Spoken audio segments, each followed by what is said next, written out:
पूरे सौराष्ट्र में सुदामा के समान दरिद्र ब्राह्मण कोई नहीं था।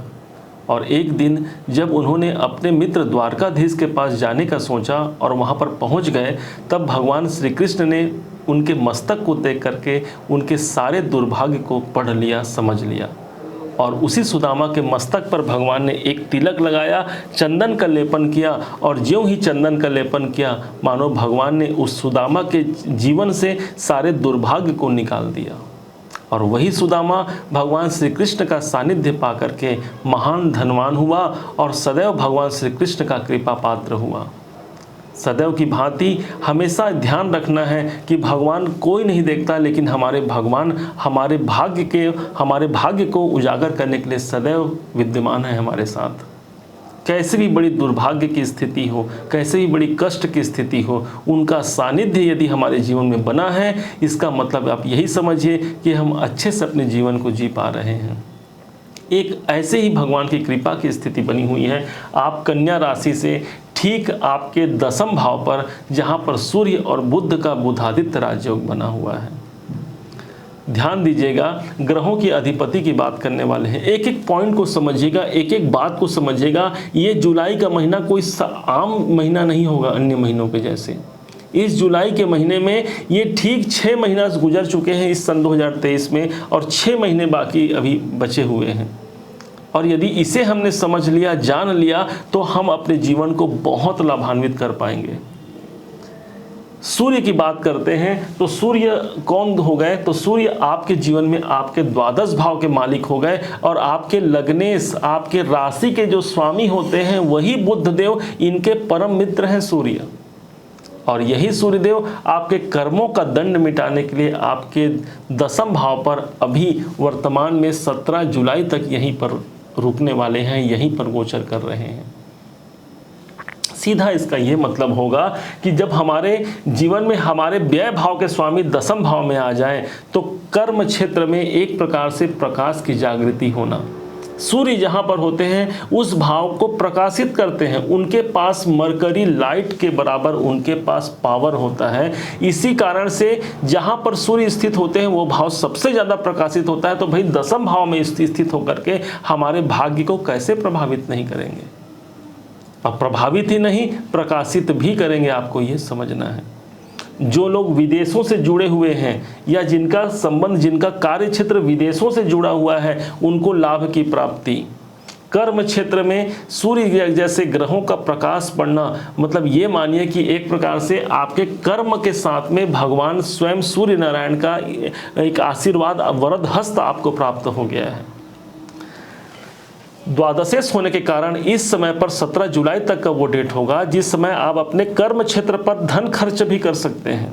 भाई मैं अपना कार्य करता हूँ, मेरे कार्य में यदि पैसे की आवश्यकता है, पैसे लगाने पड़े अपने कार्य क्षेत्र में, कभी पीछे मत हटिए, क्योंकि आपका कर्म क्षेत्र ही वो स्थान है जहाँ से आपको पैसे आते हैं, और उसके बाद आप अपने पूरे परिवार में उसे बांट करके भरण पोषण करते हैं अपना और अपने परिवार का। तो यही सूर्यदेव द्वादशेश होने के कारण कोई खर्च कराएंगे आपके कर्म स्थान, आपके कैरियर पर। साथ में आपके राशि के स्वामी, आपके लगन के स्वामी बुध भी बैठे हुए हैं, जो कि बुधादित्य नाम का एक राजयोग बना करके 10वें भाव में बैठे हैं। ये राजयोग हालांकि 8 जुलाई तक मात्र रहेगा, परंतु सूर्यदेव अभी पूरे 17 जुलाई तक यहीं रहने वाले हैं। जैसे ही 17 जुलाई का दिन आएगा, इसी दिन सायंकाल के समय यही सूर्य नारायण आपके कर्म भाव को छोड़ करके आपके लाभ भाव पर प्रभावी हो जाएंगे। इनका गोचर 17 जुलाई को ही आपके इनकम भाव पर चला जाएगा। तो भाई 12 भाव के स्वामी और हमारे लग्न के मालिक जो सूर्य हैं, इनका 12 भाव पर यदि गोचर हो जाए, एकादश भाव पर गोचर हो जाए, हमारी इच्छाएं कैसे पूरी नहीं होंगी? प्रकाश पड़ गया आपकी इच्छाओं पर। जो हमने सूर्य के विषय में बताया है कि सूर्य आपकी इच्छाओं की पूर्ति, कोई भी इच्छाएं हमारी हो सकती हैं, तो सूर्य उसे जागृति प्रदान करेंगे। परंतु चूंकि खर्च के स्वामी होने के कारण आपने जो धन इनकम प्राप्त किया है उसमें खर्च भी होंगे, लेकिन वो खर्च भी निवेशित होंगे, आपको ये मानना है। क्योंकि निवेश भाव हमारे जीवन में यही द्वादश भाव है।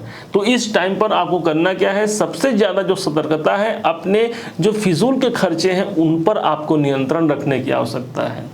भाई जो आवश्यक है, हमारे दैनिक जीवन की जो आवश्यकता है, रोटी कपड़ा और मकान, इसको तो भरण पोषण करना ही पड़ेगा।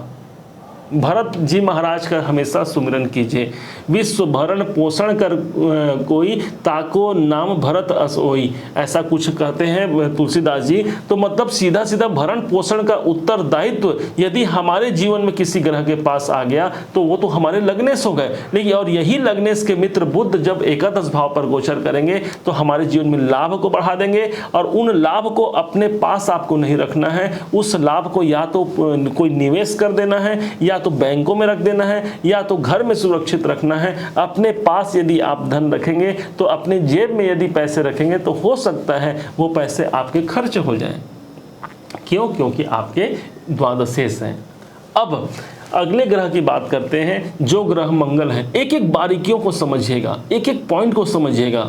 मंगल की बात हो रही है। मंगल वो ग्रह हो जाते हैं जो कि आपके जीवन में यही पराक्रम भाव के मालिक हैं, आपके पराक्रमेश हैं, आपके तृतीयेश हैं, साहस के देवता स्वयं भूमिपुत्र मंगल को माना गया है। और यही साहस के देवता आज के डेट पे गोचर के दौरान आपके द्वादश भाव पर गोचर कर रहे हैं।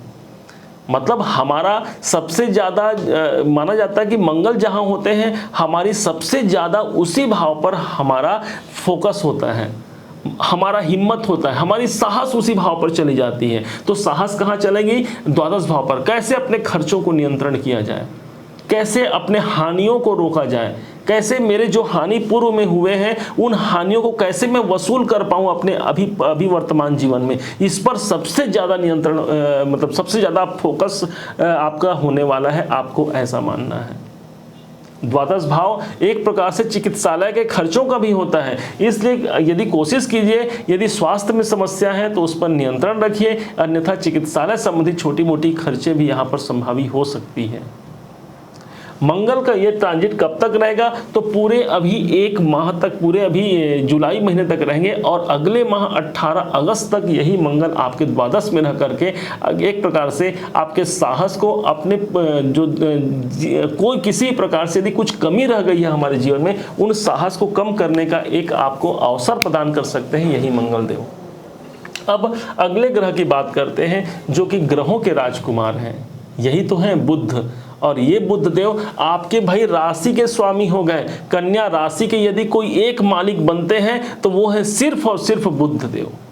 और ये बुध जब जब गोचर करते हैं वहाँ वहाँ आप जाते हैं। क्यों? क्योंकि लगन हमारा राशि का स्वामी जहाँ जाएगा वहाँ हम जाएंगे ना भाई, क्योंकि ये हमारा शरीर है, लगन हमारा शरीर है, और ये जहाँ जाएंगे तो अभी कहाँ चल रहे हैं? अभी ये 8 जुलाई का वो डेट होगा जब तक ये आपके दशम भाव में रहेंगे।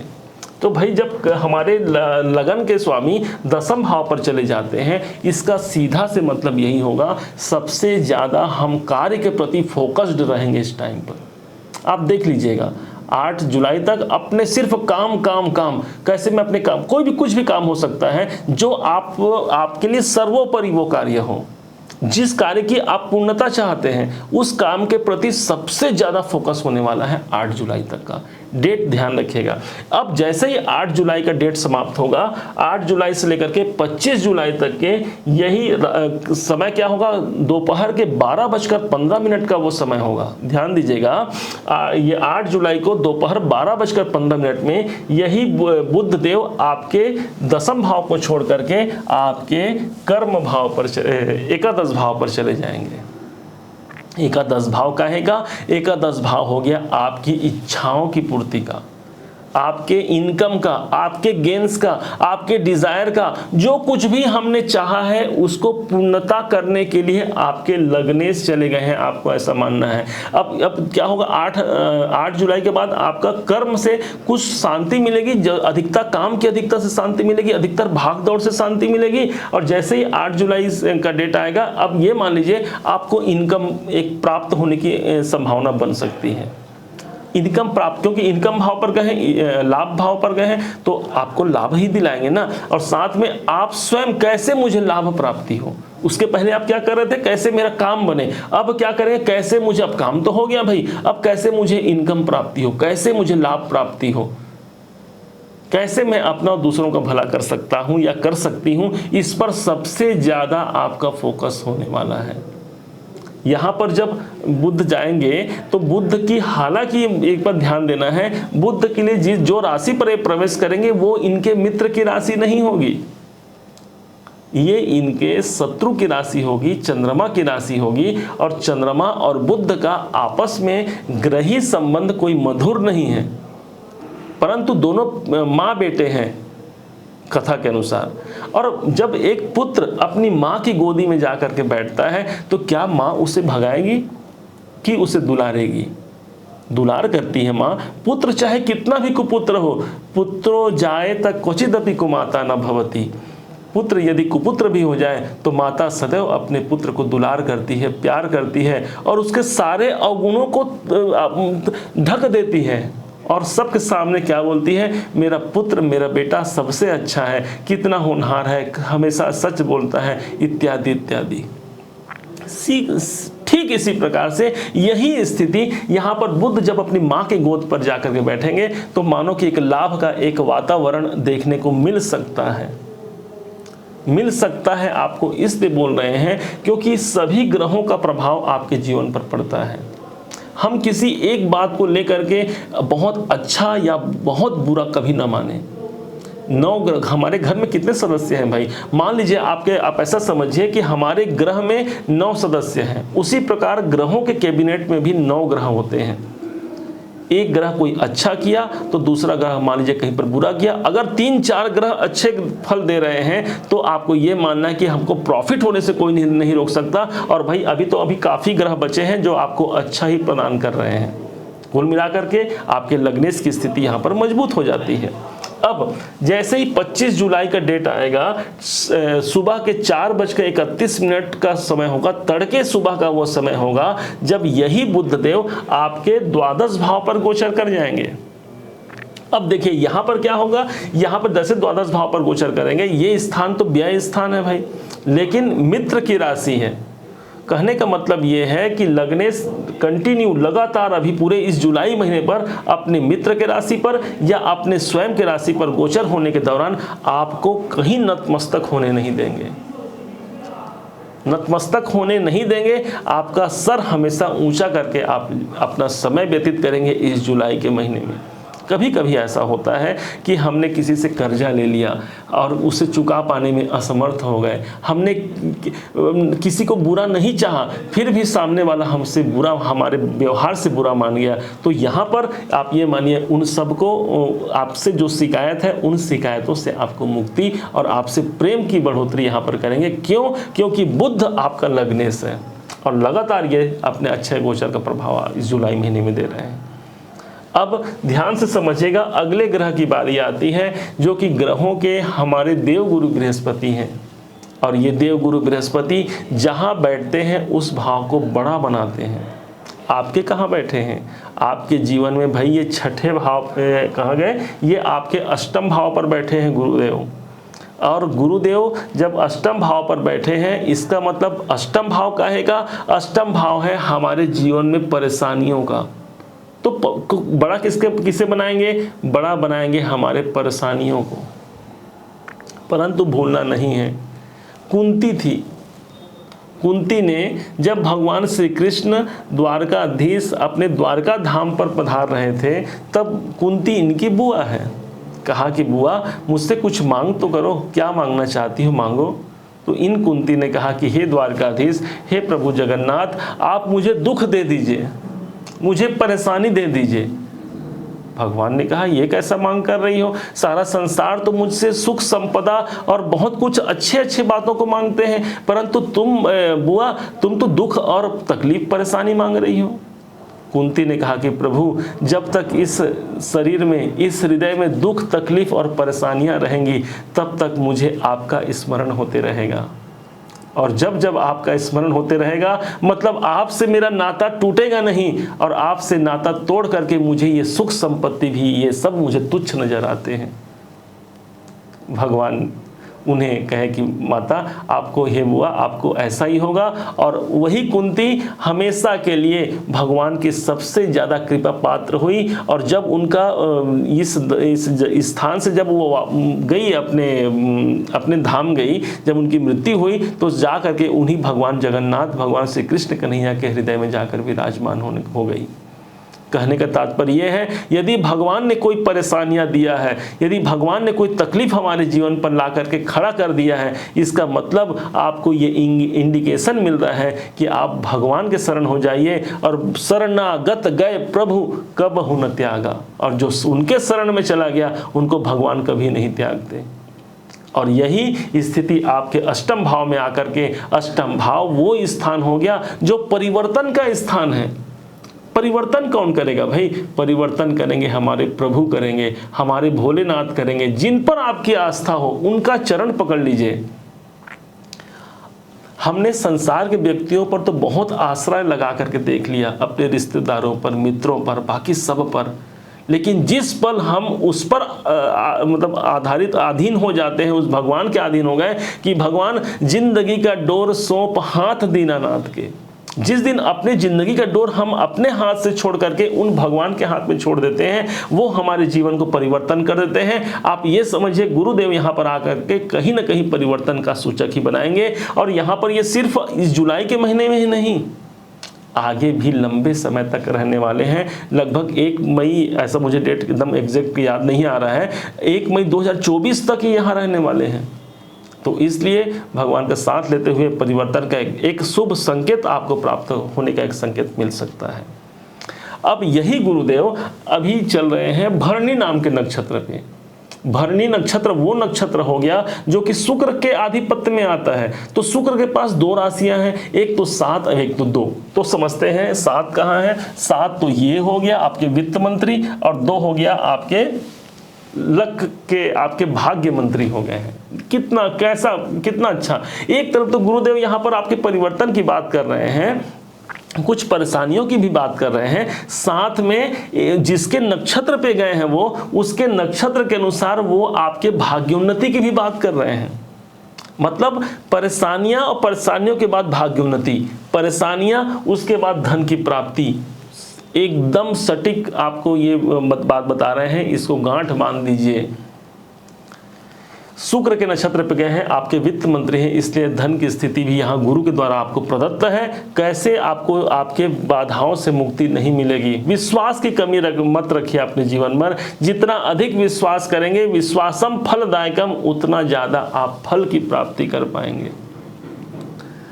अब अगले ग्रह की बात करते हैं, जो है ग्रहों के सबसे सुंदर ग्रह, जिसे सौर मंडल में सबसे सुंदर ग्रह माना जाता है, यही है शुक्राचार्य, शुक्रदेव। और यही शुक्रदेव आपके फाइनेंस मिनिस्टर हैं, वित्त मंत्री हैं आपके भाई। और साथ में यही शुक्रदेव आपके लक के स्वामी हैं, आपके किस्मत के स्वामी हैं। तो ये धन के स्वामी जहां जहां, और सबसे बड़ी बात तो ये हो गई, आपके सबसे ज्यादा योग कारक ग्रह हो गए हैं, क्योंकि ये आपके भाग्य के स्वामी हैं। हमारा ये त्रिकोण, ये भाव आपके लिए हमेशा के लिए आपके लिए योग कारक कौन हो गए? शनि हो गए, शुक्र हो गए और बुध। ये तीनों ग्रह आपके योग कारक हैं, जो सदैव आपके जीवन में प्लस करते रहेंगे, वृद्धि करते रहेंगे। शुक्र जहां पर होंगे, जहां पर इनकी स्थिति होगी गोचर के दौरान, वो भाव आपका भाग्य और धनदायक हो जाएगा। कहां पर है आज? ध्यान दीजिएगा, ध्यान से समझिएगा। शुक्र की स्थिति आज एकादश भाव पर बनी हुई है। एकादश भाव ही तो वो भाव है भाई जो इनकम का भाव है, जहां पर स्वयं हमारे धनेश उठ करके गए हैं। मतलब धन प्राप्ति के दृष्टिकोण से इसे कितना अच्छा मानेंगे। और हमारा अच्छा, ये कब तक रहेंगे? तो ये शुक्राचार्य जी 7 जुलाई 2023 तक आपके इनकम हाउस में है। तो ये समय 7 जुलाई तक इनकम का सोर्स दिख सकता है। किसी उच्चाधिकारियों का सपोर्ट भी इस समय पर मिलने के योग है। उनसे लाभ, सपोर्ट नहीं, उनसे लाभ, उच्चाधिकारियों से लाभ, पिता से लाभ। और यही नवम भाव है। नवम भाव आपके उच्च शिक्षा होती है, तो उच्च शिक्षा से लाभ। यदि आप शिक्षण संस्थान से जुड़े हैं, यदि आप विद्यार्थी हैं, तो अपने उस क्षेत्र से आपको लाभ मिलने की संभावना ज़्यादा बन जाती है। यदि आप विदेशों से जुड़े हैं, विदेश में रहते हैं, आपके लिए भी एक प्रकार से यहाँ लाभजनक स्थिति 7 जुलाई तक यहाँ पर बनती है। जैसे ही 7 जुलाई का डेट जाता है, ठीक 7 जुलाई को ही सुबह 7:02 का वो समय रहेगा। ध्यान दीजिएगा टाइम को भी, 7:02 में यही शुक्रदेव आपके एकादश भाव को छोड़ करके आगे प्रवेश कर जाएंगे, मतलब आपके द्वादश भाव में चले गए। जैसे ही द्वादश भाव में प्रवेश करते हैं, ये स्थान है व्यय का स्थान। अब आपके धन भाव के स्वामी व्यय स्थान में चले गए, इसका मतलब ये समझिए धन आपके खर्च होने की संभावना बन सकती है। धन फिजूल के खर्चों से आपको बचना है, कोशिश करना है भाई। हमारे जीवन में बहुत से खर्चे हैं, लेकिन फिजूल खर्चों से बच करके आप अपने ज़्यादा धन को बढ़ावा दे सकते हैं। मेरे पास ये कपड़े हैं, उसके बाद भी मैं कपड़ा खरीदूं, मेरे पास कोई खाने की सामग्री अमुक चीज़ है, लेकिन दोबारा मैं फिर से उसे लूँ, तो बार बार जो खरीदने की प्रवृत्ति है, इस पर अंकुश लगाते हुए आप अपने आर्थिक दृष्टिकोण से आप मजबूत हो सकते हैं। अब जब ये द्वादश भाव में जाएंगे तो ये खर्च कराएंगे, तो भाई खर्च होना भी कभी कभी अच्छी बात है, क्योंकि यदि कोई आवश्यक सामग्रियां हमें चाहिए, कोई आवश्यकता है, यदि बच्चों की फीस भरना है, यदि घर में राशन सामग्री लाना है, या फिर कोई हमारे गाड़ी से संबंधित कोई खर्चे हैं, उन खर्चों को करना है भाई। लेकिन साथ में भूलना नहीं है, यही निवेश का भाव भी है, आपके इन्वेस्टमेंट भाव भी यही है। और ऑलरेडी पहले से यहाँ मंगल देव बैठे हुए हैं, मतलब इन्वेस्टमेंट होने की प्रबल संभावना आपको इस दरमियान दिख सकती है। डेट होगा आपका, शुक्र की बात है, 7/7 से लेकर के 23/7 मतलब 23 जुलाई तक ये आपको इन्वेस्टमेंट के हिसाब से समय अनुकूल माना जाएगा। लेकिन साथ में खर्चों की अधिकता भी यहाँ पर बढ़ सकती है। इस टाइम पर आपको पैसे अपने पास नहीं रखना है। क्यों नहीं रखना है? क्योंकि आपके धनेश हैं, धनेश व्यय भाव में जाए तो धन व्यय की अधिकता बनाते हैं। तो भाई पैसे मैं अपने पास अपने जेब में यदि रखूंगा तो या रखूंगी तो मेरे पैसे खर्च हो जाएंगे ना। तो उससे अच्छा क्या करना है, कोई निवेश कर देना है, बैंकों में रख देना है, किसी अपने करीबी व्यक्ति को पकड़ा देना है, या घर में छोड़ देना है। पैसे को सहज के रखना है, पैसे बहुत बड़ी चीज है। तो अब यहां से आप समझेंगे, यही शुक्र ठीक 23 तारीख का वो डेट होगा जब यही शुक्रदेव 23 जुलाई के दिन यही वक्री स्थिति में आ जाएंगे। बहुत इंपॉर्टेंट भाई, आपके भाग्य के स्वामी वक्री हो रहे हैं। इसका मतलब माना जाता है उस भाव को वो जागृत कर देंगे जहां पर वो बैठे हुए हैं। मतलब द्वादश भाव से वक्री होकर के एक भाव पहले का रिजल्ट देंगे, मतलब शुक्र एक घर आगे चले गए हैं, पुनः फिर से एकादश भाव का रिजल्ट आपको सर्वाधिक देंगे। मतलब पुनः फिर से इनकम की प्राप्ति, एक तरफ हमने जो खर्चा किया है उसकी रिकवरी होने का एक टाइम आप मान सकते हैं 23 जुलाई से लेकर के पूरा इस अंतिम 31 जुलाई तक के समय को। अब यदि शनि की बात करें, अगले ग्रह की बात करते हैं, शनि देवता कौन हो गए? हमारे दंड नायक हो गए। हमारे कर्मों का सारा लेखा जोखा शनि देव के पास है। और यही शनि देव जब जब अनुकूल अवस्था में होते हैं तब तब हमारे जीवन में कर्मों का प्रतिफल मिलता है। और यही शनिदेव आपके जीवन में छठे भाव पर गोचर कर रहे हैं, आपके पंचमेश हैं, आपके योग कारक ग्रह हैं। इसलिए इस टाइम पर ये अभी 1-2 दिन के लिए नहीं, 1-8 महीने के लिए नहीं, पूरे के पूरे अभी क्या है, अप्रैल 2025 तक ये यहीं पर रहने वाले हैं। शनि चूंकि विलंब के कारक माने जाते हैं, बाकी अन्य ग्रहों की अवधियां कम होती है। गुरुदेव का गोचर 1 साल का होता है, राहु केतु का 1.5 वर्ष का होता है, सूर्य भगवान हमारे 1 महीने में गोचर परिवर्तन करते हैं, चंद्रमा तो 2.25 दिन में गोचर परिवर्तन कर देते हैं। लेकिन शनि देवता 2.5 साल में एक घर को छोड़ के दूसरे घर में प्रविष्ट होते हैं। मतलब आपके पंचम भाव को छोड़ करके छठे भाव पर प्रविष्ट हुए हैं। आपके रोग, ऋण, शत्रु, इन पर नियंत्रण रखना और इनसे मुक्ति पाना, ये आपकी प्रथम ड्यूटी हो गई। शनि किसके कारक हैं? शनि ड्यूटी के कारक हैं, और जहां उपस्थित हो गए वहां ड्यूटी लगा दिया। मतलब कैसे आपके रोग स्वास्थ्य में समस्या चली रही है, ड्यूटी लगा हुआ है आपका, उस पर नियंत्रण रखिए, कैसे वो ठीक हो पाएगा। और शनि जब बैठे हैं तो शनि क्या है, अच्छा करेंगे तो भी धीरे धीरे, बुरा करेंगे तो भी धीरे धीरे। इसलिए आपके कर्जे यदि हैं तो धीरे धीरे आप देखेंगे इस 2.5 साल में उससे निवृत्ति मिलने की आपको संभावना बन सकती है। भूलना नहीं है, ये शनि हमारे योग कारक हैं। योग कारक होने के कारण ये हमारे जीवन में सदैव योग ही योग बना करके आपके जीवन में रखेंगे। तीसरी दृष्टि इनके परिवर्तन भाव पर है।